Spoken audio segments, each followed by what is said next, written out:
Messi penalty miss করুক বা জোড়া গোল দিক, খেলার মজা তো পিকনিকে। তাই তো সবাই খেলা দেখার পাশাপাশি খিচুড়ি রান্না করার উদ্যোগ নিলাম। প্রথমে খিচুড়ি রান্না করার জন্য পেঁয়াজ, মরিচ, আদা, রসুন যা যা লাগে সবগুলা এখানে রেডি করে নেওয়া হয়েছে।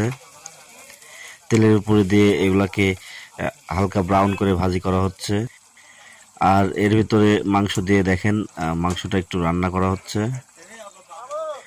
মোট 15 কেজি চাল, মোট 7 কেজি মুরগির সাথে 15 কেজি চাল দিয়ে দেখুন খিচুড়িটা রান্না করা হচ্ছে।